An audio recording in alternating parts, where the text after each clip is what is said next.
Standard old advance Tamil book back question answer பார்த்துட்டு வரோம். இது வந்து மொழிவள கூறுகள். கருத்தையும் உணர்வையும் கற்பனையையும் வெளியிடும் கருவி மொழி. இக்கருவி எதிர்காலத்தவரும் பயன்படுமாறு இன்றைக்கும் பயன்படுத்துபவரால் வளப்படுத்தப்படுகிறது.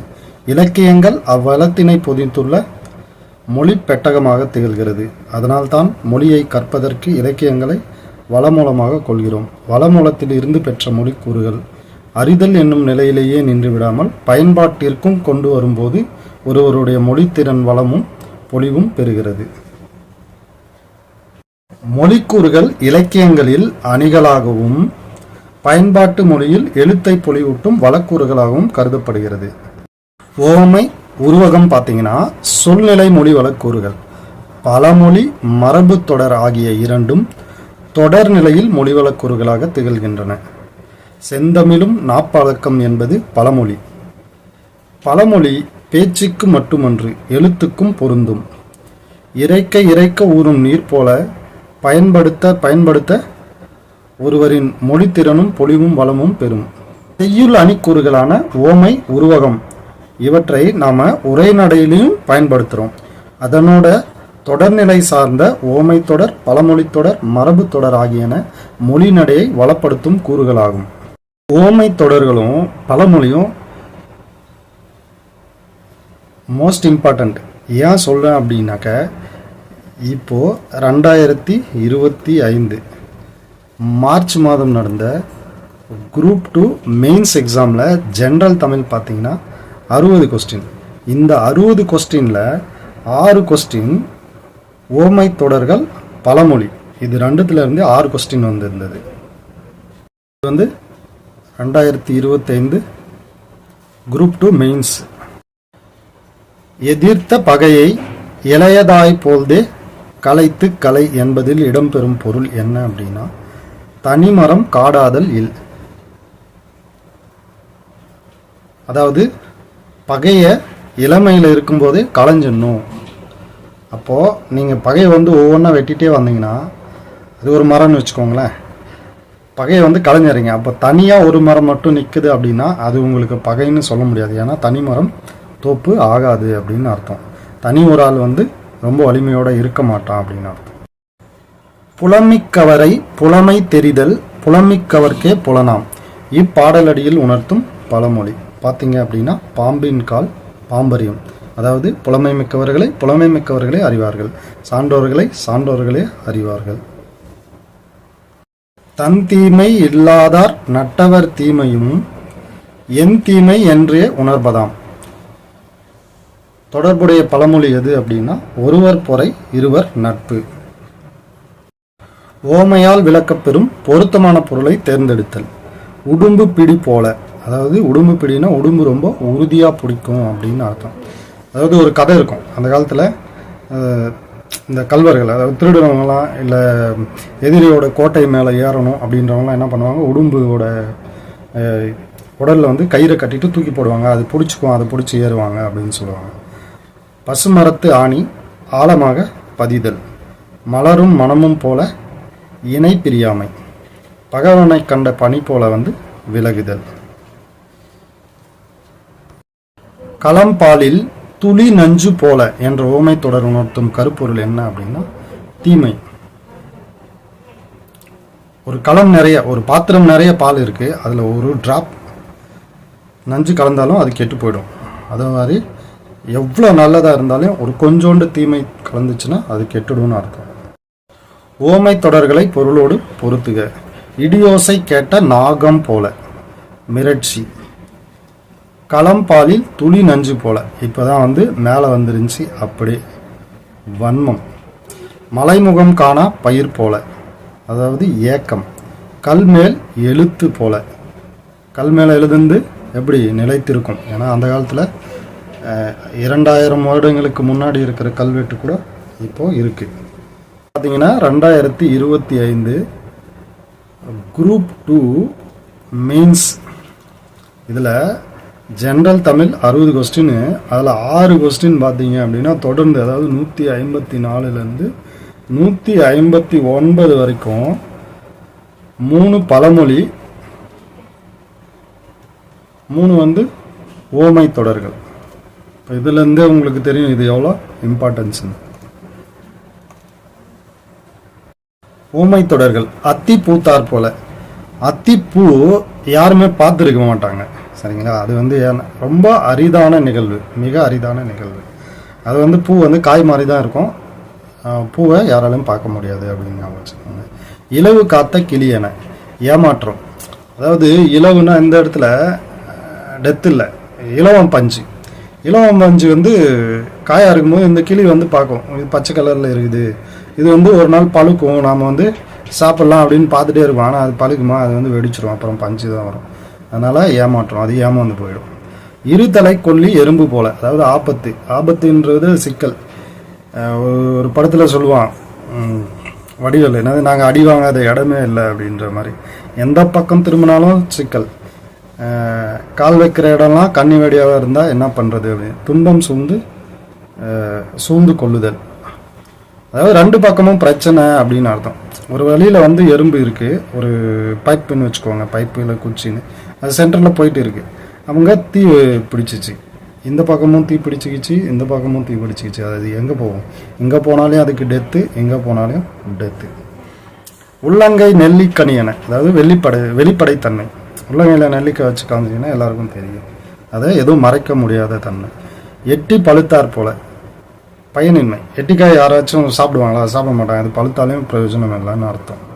எள்ளிநூல் எண்ணெய் போல. எள்ளிநூல், எள்ளே ரொம்ப சின்னது, அதுக்குள்ளே எண்ணெய் வந்து எப்படி இருக்குது? மறைஞ்சு இருக்கு. மறைந்து அல்லது ஒளிந்து இருத்தல். மறைந்து இருக்கும் என்பது பொருள். ஓகே. ஏற விட்டு ஏணியை வாங்கியது போல. அதாவது பாதியில் தவிக்க விடுதல். ஒருத்தவங்க வந்து ஒரு மரத்தில் ஏறி விட்டோம், ஏணி வச்சு ஏற்றி விட்டுட்டோம், அவர் மேலே ஏறிட்டார். அப்புறம் இறங்கிறதுக்கு முன்னாடி நம்ம ஏணியை எடுத்துட்டோம்னா அது எப்படி இறங்குவார்? அதுதான் இது. பாதியில் தவிக்க விடுது. கடலில் கரைந்த பெருங்காயம் போல. ஒரு பெருங்காயம் வந்து நம்ம என்னது வாசனைக்காக போடுறோமா, ஒரு கடலில் இருக்கும்போது அது கரைச்சோம்னா நமக்கு தெரியுமா? அது தெரியாது. அதாவது பயனின்மை, பயனற்றது. கடலில் கரைச்சா எதுனா பிரயோஜனமா? ஒன்றுமே இல்லை. கண் இல்லாதவன் கண் பெற்று இழந்தது போல. அது மிகப்பெரிய இழப்பு.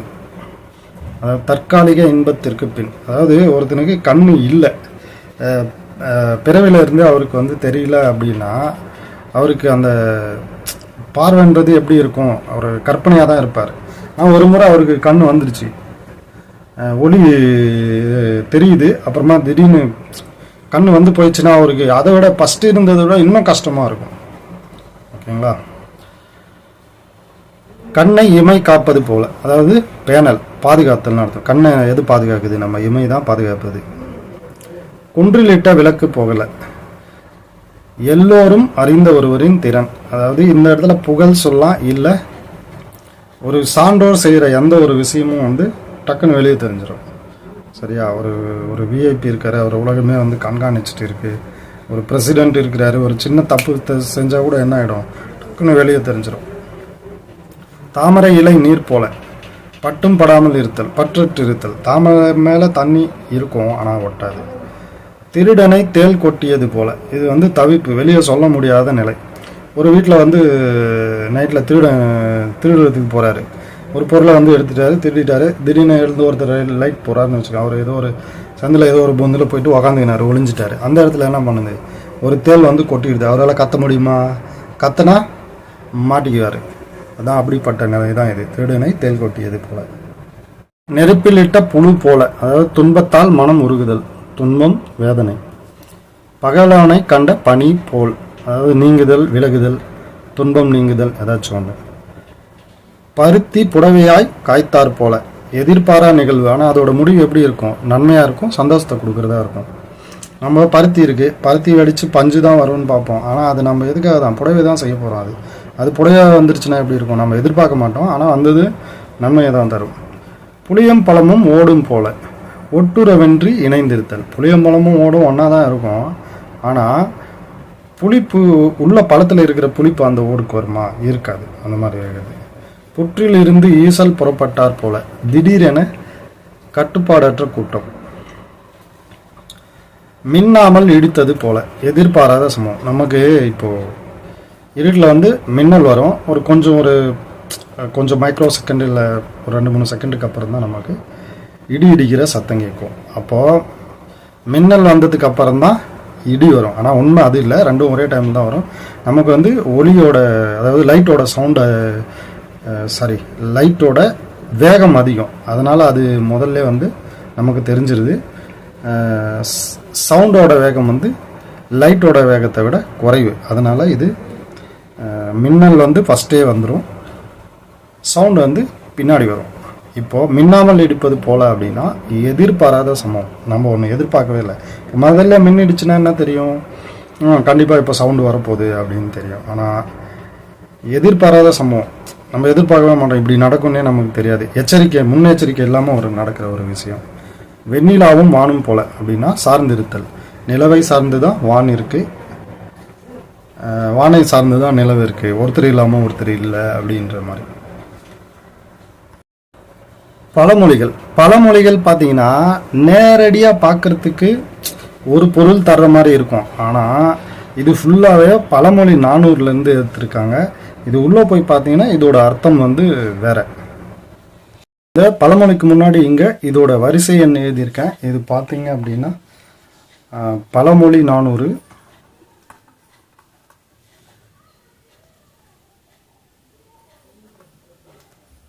மூலமும் உரையும். இதோட ஆசிரியர் பார்த்தீங்கன்னாக்க மா ராசமாணிக்கம் பிள்ளை.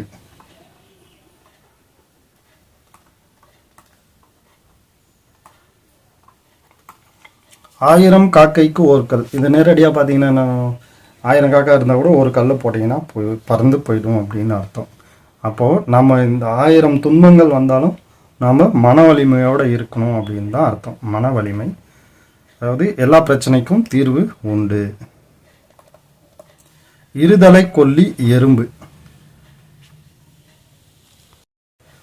அதாவது இதுக்கு அர்த்தம் என்ன அப்படின்னா, 2 கடையாலும் சுடுகின்ற கொல்லியை ஒப்ப இரு திறத்தார் கண்ணும் பகைமையை கொல்லுவரே அன்றி ஒரு திறத்தார் மட்டாவது நின்று நன்மை செய்யார் அறிவிலார் அப்படின்னு அர்த்தம். இப்போ சான்றோர்கள் என்ன பண்ணுவாங்க, நல்லது எந்த பக்கம் இருக்குதோ அந்த பக்கம் போயிடுவாங்க. ஆனால் அறிவில்லாதவங்க என்ன பண்ணுவாங்க அப்படின்னா, நம்ம வந்து 2 பேருக்கும் நல்லவனாக போயிடணும் அப்படின்னு நினைப்பாங்க. ஆனால் வந்து அது வந்து மிகவும் சிக்கலானது, 2 பேர் பகையும் ஏற்படுத்திக்குவாங்க அப்படின்னு அர்த்தம். இறைத்தோறும் ஊரும் கிணறு, இது வந்து 378. இதெல்லாம் வந்து இந்த நம்பர் இந்த புக்கில் இருக்கிற பழமொழியோட சீனியாரிட்டி. இது உங்களுக்கு டவுன்லோட் ஆகிடும், பிடிஎஃப் போட்டிங்கன்னா, இந்த புக்கு பேர் போட்டிங்கன்னா கூகுளில் டவுன்லோட் ஆகிடும், டைம் இருந்தால் பார்த்துக்கோங்க. இறைத்தோறும் ஊரும் கிணறு அப்படின்னா உதவி செய்பவரின் பொருள், அவர் உதவி செய்ய செய்ய தான் அவர்கிட்ட செல்வம் சேர்ந்துட்டே இருக்கும் அப்படின்னு அர்த்தம். உம்மிக்குன்றி கை வருத்துவார், அது 348. தம்மை வந்து அடைக்கலம் அடைந்தவரின் துயர் கலையாது இருப்பவரோட நிலை தான் இது, உம்மிக்குற்றி கை வருந்துவார் அப்படின்றது. அப்போ நம்ம கிட்ட வந்து சேர்ந்தவங்களோட துன்பத்தை வந்து நம்ம நீக்கணும் அப்படின்னு அர்த்தம். ஓடுக ஊரோடு மாறு, 195. அதாவது உலகத்தோடு ஒற்றவாள், சூழ்நிலைக்கு தகுந்தவரை நம்ம மாற்றிக்கணும். உலகம் எந்த வழியில் போதோ அதே வழியில் தான் நாமளும் போகணும் அப்படின்னு அர்த்தம். தான் பேண்டமிக் வந்துச்சு, எல்லோரும் மாஸ்க் போடணும் போனால் நாமளும் தான் மாஸ்க் போடணும் போனோம். குன்றின் மேல் இட்ட விளக்கு, அது வந்து 80. அதாவது சான்றோரின் இயல்பு, சான்றோருடைய குற்றம் உடனே எல்லாருக்கும் தெரிஞ்சிடும். ஒரு மிகப்பெரிய புகழுடைய மனிதரோ இல்லை மிகப்பெரிய அறிவுடைய மனிதரோ ஒரு தவறு செஞ்சிருந்தால் அது எப்படி தெரியும், அடுத்த செகண்டே உலகம் ஃபுல்லாக தெரிஞ்சிடும். தனிமரம் காடாதல் இல், 286. இதை தான் வந்து பார்த்தோம் நம்ம குரூப் 2 மெயின்ஸ் எக்ஸாமில் வந்து இந்த கொஸ்டின். இது எதிர்த்த பகை இளையதாய் போல்தே கலைத்து கலை, பகையை வந்து சிறியதாக இருக்கும்போதே அதை வந்து கலைஞ்சிடணும்னு அர்த்தம். திங்களை நாய் குறைத்தற்று, 107. அதாவது பெரியோரை சிறியோர் இகழ்தல், அதாவது நிலாவை பார்த்து நாய் குறைக்கிறதுனால எதுனா பிரயோஜனமா, ஒன்றும் நிலா பயந்து ஓடிடுமா, ஒன்றும் ஆகாது. இப்போ பெரியோர் வந்து சிறியோர் இகழ்றதுனால பெரியோருக்கு எந்த பாதிப்பும் ஏற்படாது. தொலை என்னார், நீங்கள் இதை துளைன்னு வச்சுக்கோங்களேன். தொலை என்னார் அப்பம் தின்னார், ஒருத்தர் வந்து போய் அப்பம் வாங்கி சாப்பிடுறாரு, அவர் எத்தோடனே அதில் எத்தனை ஹோல்ஸ் இருக்குன்னு பார்த்துன்னு இருப்பார், பார்க்க மாட்டார். அப்போது அதில் இருக்கிற அந்த அப்பத்தோட டேஸ்ட்டை பார்க்கலாம், இல்லை அது வயிறு நிறைதான்னு பார்க்கலாம். இப்போ பெற வேண்டியவற்றை மட்டுமே பெற வேண்டும். நம்ம ஒரு தீயவர்கிட்ட கூட ஒரு நல்ல விஷயத்தை மட்டும்தான் நம்ம எடுத்துக்கணுமோ தவிர இந்த தேவையில்லாத ஹோல்ஸ் எத்தனை இருக்குதுன்னு எண்ணி இருக்கக்கூடாது. நாய்க்கானின் கற்காணாதவாறு, இது வந்து 361. நல்ல செயல்களை காலம் தாழ்த்தாமல் செய்ய. அதாவது இது நீங்கள் நேரடியாக பார்த்து இது சொல்லுவான், நாய் அடிக்கிறதுக்கு கல் கிடைக்கலன்ற மாதிரியெல்லாம் வச்சுக்கூடாது. நேரம் இருக்கும்போதே நல்ல செயல்களை காலம் தாழ்த்தாமல் செய்ய வேண்டும் அப்படின்னு தான் இதோட அர்த்தம். நாய்வால் திருந்துதல் 316. அதாவது பண்பற்றவரை திருத்த முடியாது, நீங்கள் என்னதான் பண்ணாலும் அவர் பண்பற்றவராக தான் இருப்பார். நிறைக்குடம் நீர் தழும்பல், இது வந்து 9வது. அறிவுடையவர்களின் அடக்கம், அறிவுடையவர்கள் அடக்கமாக இருப்பாங்க. குறைக்குடம் தான் கூத்தாடுன்னு சொல்லுவோம். கொஞ்சம் அறகுறையாக இருக்கிறவங்க தான் ஏதாச்சும் பண்ணிகிட்டே இருப்போம். நுணனும் தன் வாயார் கெடும் 114. அதாவது தவளை என்ன பண்ணுவோம், சத்தம் போட்டு பாம்புக்கு சொல்லணும், நான் இங்கே இருக்கிறேன், என்னை வந்து சாப்பிட்டு போ அப்படின்ட்டு. அதான் தேவையற்ற பேச்சுக்களை தவிர்த்தல். பேதை தன் செயலால் கெடுவான்னு அர்த்தம். பசி பெரிதாயினும் புல் மேயாதாகும் புலி 70. அதாவது பசியே வந்தாலும் புல் மேயாது, எது புலி. அந்த மாதிரி நல்லோர் வறுமையில் இருந்தாலும் நிலை மாற மாட்டார்கள், செய்யத்தகாத செயல்களை செய்ய மாட்டார்கள் அப்படின்னு அர்த்தம். பாம்பறியும் பாம்பின் கால், அதாவது புலவர்களை பற்றி புலவர்களே அறிவார்னு இப்போ தான் பார்த்தோம். Group 2 mains. அதாவது அறிவில் சிறந்தவர்களை அறிவில் சிறந்தவர்களால் மட்டுமே அறிய முடியும், சான்றோர்களை சான்றோர்களாகவே அறிய முடியும், புலவர்களை புலவர்கள் மட்டுமே அறிவார்கள். இந்த மாதிரி. பூவோடு நார் இயக்குமாறு 88. அதாவது பெரியவர்கள் சிறியோரோடு ஒழுகுதல். பெரியவர்கள்னால் இந்த இடத்துல அறிவுடையவர்கள்னு வச்சுக்கோங்க. சிறியோரோடுனா சின்னவங்களுக்கு கற்றுக் கொடுக்குறது அந்த மாதிரி கூட வச்சுக்கலாம். அவங்கள தன்னோட சேர்த்து ஒன்றி போகிறது, பூவோடு சேர்ந்த நார் மணக்கிற மாதிரி அப்படின்னு அர்த்தம். பொருள் சிறப்புடைய இலக்கிய பழமொழிகள். ஐரை இட்டு வரால் வாங்குவர். அதாவது என்ன அர்த்தம், ஐரை மீன் சின்னது, வரால் வந்து பெரிய மீன், சின்ன மீனை போட்டு பெரிய மீனை பிடிக்கிறதுன்னு அர்த்தம். இது வந்து நேரடியாக, அதாவது சின்ன பொருளை கொடுத்து பெரிய பொருள் வாங்குவார். இதோட உண்மையான பொருள் என்ன அப்படின்னாக்க, வினை என்றமையால் இம்மை மறுமை என்பன வருவிக்கப்பட்டன. அதாவது இம்மையில் செய்கிற சிறிய நல்ல வினை மறுமையில் பெரிய நன்மையை பயக்கும் என்பது பொருள். பெரிய நன்மை பயக்கும். ஏற்றுக்கண்டு ஏறாய்விடம், இது 81. வந்து தான் தேடிய பொருளை கொண்டே ஒப்புரவு செய்தல் வேண்டும். அதாவது தான் உழைத்து சம்பாதித்த பொருளை வச்சு தான் நம்ம அடுத்தவங்களுக்கு உதவி செய்யணும் அப்படின்னு அர்த்தம். ஓர்த்தது இசைக்கும் பறை 37. பறை அப்படின்னா அது வந்து இசைக்கருவி. நாம் அது எப்படி இசைக்குமோ அந்த ஒளியை தான் அது ஏற்படுத்தும். அந்த மாதிரி சான்றோர்கள் வந்து தன்னோட கொள்கையிலிருந்து விலக மாட்டார்கள் அப்படின்னு அர்த்தம். சான்றோர்கள் தன்னோட கொள்கையிலிருந்து விலக மாட்டார்கள். கானகத்து உக்க நிலா, இது 139. கானகத்தில் வெளிச்சம் தரும் நிலா வந்து பயனற்றது. அதை போல அறிவிலாரோடு கொண்ட நட்பும் பயனற்றது. அறிவிலார் நட்பு இதுவும் பயனற்று போகும்னு அர்த்தம். சான்றோர் அவைப்படியின் சாவாது பாம்பு, இது வந்து 86. சான்றோர் அவையில் பாம்பு போச்சுன்னா அதை யாரும் அடிக்க மாட்டாங்க அப்படின்னு இல்லை. இப்போது சான்றோர் வந்து ஒருத்தர் வந்து தவறு இழைத்தறாரு, அப்போ கூட அவரை வந்து தண்டிக்க மாட்டாங்க அப்படின்னு அர்த்தம். அதாவது அவரோட சிறுமையை எண்ணி வருத்தப்படுவாங்களே தவிர அவங்கள தண்டிக்க மாட்டாங்க அப்படின்னு அர்த்தம். சான்றோர்கள் துன்பப்படுவர் பகைவரே என்றாலும் அவரோட துன்பத்தை நீக்க தான் பாடுபடுவாங்க. துன்பத்தை நீக்க பாடுபடுவார். சுரை ஆள அம்மி மிதப்ப, அதாவது நம்ம நீச்சல் கற்றுக்கிறதுக்கு என்ன பண்ணுவோம், இந்த சுரைக்காய் இருக்குது இல்லைங்களா, அதை காய வச்சு குழந்தைங்களுக்கு கட்டி கற்றுக்கிடுவோம். அப்போ வந்து சுரை எதனால், அது வந்து மிதக்கும். அம்மி கல் என்ன ஆகும், உள்ளே வந்து முழுகிடும். ஆனால் இந்த இடத்துல என்னாச்சு, சுரை ஆள அம்மி மிதப்ப அப்படின்னா என்ன அர்த்தம் அப்படின்னா, சான்றோர்கள் ரொம்ப நல்லவங்க வந்து வறுமையில் இருக்கிறதும், தீயவர்கள் வந்து செழிப்போடு இருப்பதும். தமக்கு மருத்துவர் தாம், அதாவது இந்த இடத்துல இது 149 திருக்குறள் சொல்லுவோம். அதாவது நமக்கு எது உடம்புக்கு ஒத்துக்குமோ உணவே மருந்து, அதை சாப்பிட்டோம் அப்படின்னா நம்மளுக்கு எந்த பிரச்சனையும் இல்லை அப்படின்ற மாதிரி. அப்போது நாம தான் நமக்கு மருத்துவர். ஆனால் இந்த இடத்துல என்ன விஷயம் அப்படின்னாக்க, நமக்கு வரும் துன்பங்களை தீர்க்க வல்லவர் நாம் மட்டும்தான் அப்படின்னு அர்த்தம். தம்மை உடைமை தலை, 387வது பழமொழி. அதாவது தம்மை உடைமை தலை அப்படின்னா ஒவ்வொருவரும் கடவுளையே உடைமையாக கொள்ளுதலே சிறந்ததுன்னு அர்த்தம். கடவுளை உடைமையாக கொள்ளுதல்.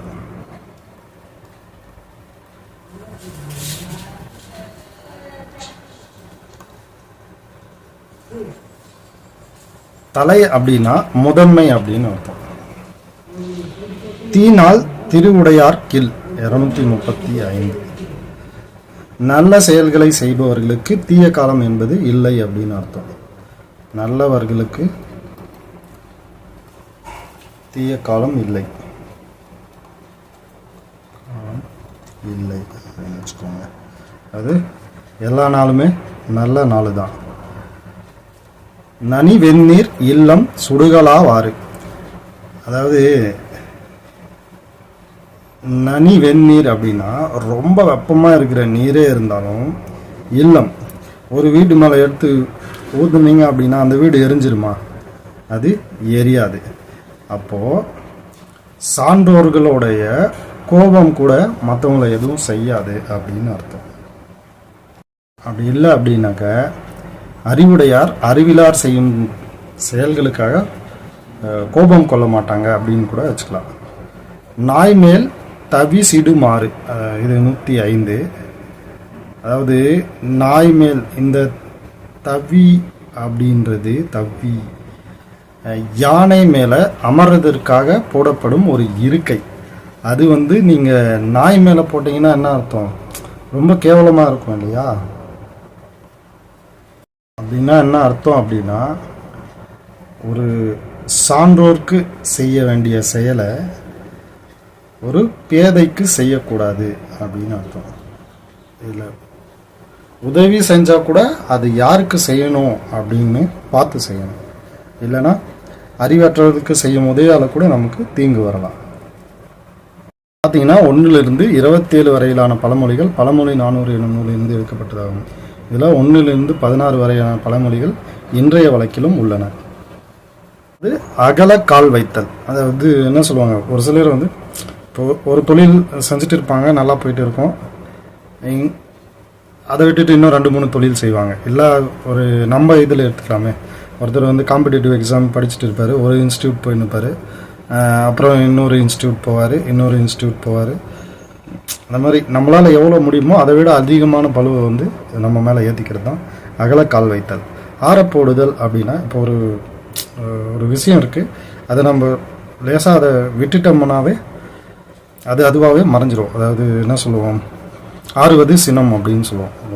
கொஞ்சம் தாமதப்படுத்துறது. ஆழம் பார்க்க, அதாவது எந்த ஒரு விஷயத்தையும் அதோட டெப்த் எவ்வளோ இருக்குதுன்னு தெரியாமல் அதில் தலையிடக்கூடாது. ஒரு விஷயத்தில் ஒன்றுமே தெரியாமல் நம்ம போய் தலையிடக்கூடாது அப்படின்னு அர்த்தம். இடம் கொடுத்தல் அப்படின்னா நம்மக்கிட்ட இருக்கிற இடத்த கொடுத்தா அப்படின்னு அர்த்தம். இப்போது ஒருத்தருக்கு இடம் கொடுத்தா நீ என் தலை மேலே ஏறி உக்காந்துக்குவே அப்படின்னலாம் சொல்லுவாங்க. அதாவது அவங்களுக்கு ரொம்ப ஃப்ரீயாக விட்டோம் அப்படின்னாக்க. இலைமறை காயாக, ஒரு விஷயத்தை வெளிப்படையாக சொல்ல முடியாது, அதை மறைச்சு சொல்கிறது. எடுப்பார் கைப்பிள்ளை, யார் என்ன சொன்னாலையும் கேட்டுக்குவார், அதுதான் எடுப்பார் கைப்பிள்ளை. கழுத்தில் கட்டி அப்படின்னா, நம்ம கழுத்தில் கட்டி வந்துருச்சுனாக்கா, இப்போ கழுத்து சுளுக்கு பிடிச்சிக்குதுன்னு வச்சுக்கோங்களேன், இப்படியும் திரும்ப முடியாது இப்படியும் திரும்ப முடியாது, அப்படியே வச்சுட்டு இருப்போம் ரோபோ மாதிரி. அப்போது அந்த சூழ்நிலை, அதாவது அவருக்கு ரொம்ப கஷ்டமாக இருக்குது, ரொம்ப சிக்கலில் இருக்கிறாரு அப்படின்னு அர்த்தம். அவரால் இப்படியும் திரும்ப முடியல அப்படியும் திரும்ப முடியல அப்படின்னு. கம்பி நீட்டிட்டான் அப்படின்னா, இந்த போலியான நண்பர்கள் நம்ம கூட இருந்தால் என்ன பண்ணுவாங்க, ஒரு பிரச்சனை வரும்போது நம்ம விட்டுட்டு ஓடி போயிடுவாங்க, சொல்லாமல் கொள்ளாமல் ஓடிடுவாங்க. அதுதான் கம்பி நீட்டினான். கடுக்காய் கொடுத்தல், ஒருத்தர் ஏமாத்துறது, அவன் எனக்கு கடுக்காய் கொடுத்துட்டான் அப்படின்னு. நம்ம அவனை பற்றி ஒன்று நினச்சிட்டு இருப்போம், அவர் நம்மளை ஏமாற்றிட்டு போயிடுவார். அதுதான் கச்சை கட்டி கொண்டு. அதாவது ஒரு செயலை செய்யறதுக்கு முன்னாடி அவர் ரெடி ஆயிட்டாரு, தயாராக இருக்கிறாரு அப்படின்னு அர்த்தம். காது குத்துதல், இது என்னது, ஏமாற்றுதல். கயிறு திரித்தல், அதாவது சொல்லுவாங்க கம்பி கட்டுற கதையெல்லாம் சொல்கிறான்ப்பா அப்படின்ட்டு. அதாவது கதை கதையாக அளந்து விடுறது. ஒரு பொய் அதை மறைக்கிறதுக்கு இன்னொரு பொய்ன்னு பேர் தான் கயிறு திரித்தல். கரைத்து குடித்தல். நம்ம எக்ஸாமுக்கு படிக்கிறோம், என்ன சொல்லுவோம், பேஜ் டு பேஜ், அதாவது அட்டை டு அட்டை கரைச்சி குடிச்சிட்டோம் அப்படின்னு சொல்லுவோம். அதாவது ஒரு கலையை அல்லது ஒரு துறையை பற்றி முழுவதுமாக படித்து அறிந்து கொள்ளுதல். கரை கட்டி விட்டேன், என்னோட பணியை முடித்து விட்டேன் அப்படின்னு அர்த்தம். கிள்ளுக்கீரை அப்படின்னாக்க என்னை கிள்ளுக்கீரைன்னு நினச்சிட்டு இருக்கியா அப்படின்னா, ஒரு இளமையான கீரையை சும்மா கிள்னாவே அது ஒடிஞ்சிடும். அந்த மாதிரி இது ஒரு உறுதி இல்லாத ஒன்று. கிணற்று தவளை. கிணற்று தவளைக்கு அது ஒரு கிணறு தான் உலகமே, அதாவது அறியாமை. கை கழுவி விடுதல். ஒருத்தரை என்ன பண்ணுறது, நம்மக்கிட்ட விட்டுறது, அவர்களை விட்டு விலகிறது. கையை கடித்து விட்டதால் இது நட்டம். குட்டு வெளிப்படல். ஒருத்தரோட தவறு எல்லாருக்கும் தெரிஞ்சிருச்சு அப்படின்னு அர்த்தம். நீரு பூத்த நெருப்பாய். அதாவது நீர் அப்படின்னா சாம்பல் அப்படின்னு அர்த்தம். சாம்பலுக்கு உள்ளார இருக்கிற நெருப்பு அப்படின்னு அர்த்தம். அதாவது வெளியில் ஒரு தன்மை தெரியுது, உள்ளார ஒரு ஆற்றல் இருக்குது அப்படின்னா. வெளியில் சாதாரணமாக தெரிஞ்சாலும் உள்ளார ஆற்றலோடு இருக்கிறாங்க அப்படின்னு அர்த்தம். தலைமேற்கொண்டு, அதாவது முதன்மையாக கொண்டு. நெல்லிக்காய் மூட்டை, அதாவது ஒற்றுமையின்மை. நெல்லிக்காய் மூட்டையை கொட்டினீங்கன்னா என்ன ஆகிடும், ஒவ்வொரு நெல்லிக்காய் ஒவ்வொரு சைடு போகும். பொடி வைத்து பேசுதல், அதாவது காக்கா பிடிச்சி பேசுறது, ரொம்ப பாலிஷாக பேசுறது. தாளம் போடல் அப்படின்னா, எனக்கு பிடிச்சிக்கவங்க அப்படின்றதுக்காக அவங்க சரி சொன்னாலே ஆமாம் ஆமாம் நீங்கள் சொல்கிறது சரி, அவர் தவறாக சொன்னாலே ஆமாம் ஆமாம் நீங்கள் சொல்கிறது சரி அப்படின்னு சொல்லிடுது. அதாவது ஜால்ரா அடிக்கிறது அப்படின்னு சொல்லுவாங்க. தலை தப்பினால் போதும்.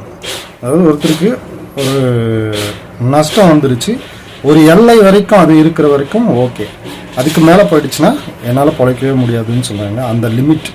அந்த லிமிட்டை தாண்டி போகாமல் இருந்தால் போதும் அப்படின்னு சொல்கிறது தான் தலை தப்பினால் போதும். முகத்தில் கரி பூசி விட்டான், அதாவது என்ன அவமானப்படுத்திட்டான் அப்படின்னு அர்த்தம். என்னோட பேரை அவன் கெடுத்துட்டான் அந்த மாதிரி சொல்கிறோம் இல்லைன்னா. முகத்தில் கரி எடுத்து அவர் மூஞ்சில் டைரெக்டாக பூசலை, அதாவது ஏதோ ஒன்று அவரோட பேரை கெடுத்துட்டாரு அப்படின்னு அர்த்தம். நடுத்தெருவில், அதாவது இது எந்த உதவியும் இல்லாமல் நம்மளை விட்டுட்டாங்க, உதவி இல்லாத நிலை, நான் நடுத்தெருவில் இருக்கேன் அப்படின்னு அர்த்தம். முழுக்கு போடுதல்னா அதை விட்டுறது, அவ்வளோதான். அதை முழுக்கு போடுதல். நான் இதுவும் சொல்லுவாங்க, நான் தலைமுழுகிட்டேன், அவனை சுத்தமாக விட்டுட்டேன் அப்படின்னு சொல்லுவேன். விளக்கேற்றி வைத்தார்னா ஒருத்தரோட வாழ்க்கையை தொடங்கி வச்சாரு, அவருக்கு நிறைய உதவி செஞ்சுருக்கிறாரு, அவரால் தான் இவர் ஒரு ஆட்டோ வாங்கி கொடுத்தாரு, அதனால தான் அவன் பொழைச்சிட்டான் அப்படின்னு சொல்லுவாங்க. அவனோட வாழ்க்கையில் விளக்கேற்றி வச்சவரே அவர் தான் அப்படின்னு சொல்லுவாங்க. பூத்து போனதால் அப்படின்னா நாம் பயன்படுத்த முடியாமல் போகிற தன்மை, அது பயன்பாட்டிற்கு உரியதன்று.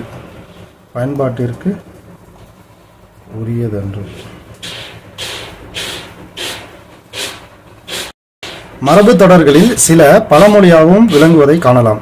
சில மரபு தொடர்கள் பழமொழியோடு தொடர்பு கொண்டவை. பல தொடர்கள் போல் என்னும் ஓம உருவுடன் சேர்ந்து விளங்குகின்றன. இந்த மாதிரி போல் அப்படின்றது வந்துச்சு அப்படின்னா அந்த தொடர்கள் அடையாக புதிய பொருள் தருகின்றன. அத்தி பூத்தார் போல் என்பது ஓமை பொருளை இழந்து அரிதாக அல்லது அபூர்வமாக என்னும் பொருளில் மரபு தொடர் ஆகிறது. மரபு தொடர்கள் பழமொழியோடு தொடர்பு கொண்டனவாயினும் பழமொழியும் மரபு தொடரும் வேறு வேறானவை. பழமொழிக்கும் மரபு தொடருக்கும் ஒரு முதன்மையான வேறுபாடு உண்டு. என்ன அப்படின்னா, பழமொழியில் உள்ள சொற்கள் நேர்பொருள் சூழ்நிலைக்கு தக்கவாறு பொருள் கொள்ளப்படும்.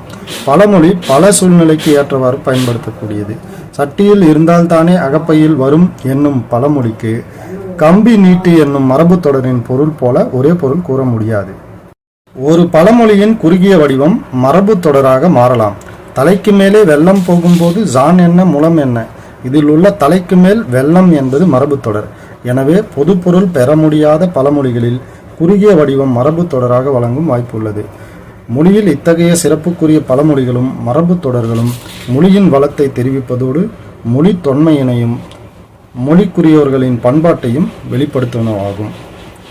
ஓமை தொடர்கள், மரபு தொடர்கள், இதெல்லாம் ரொம்ப முக்கியமான டாபிக், கண்டிப்பாக படிச்சுக்கோங்க. தேங்க்யூ.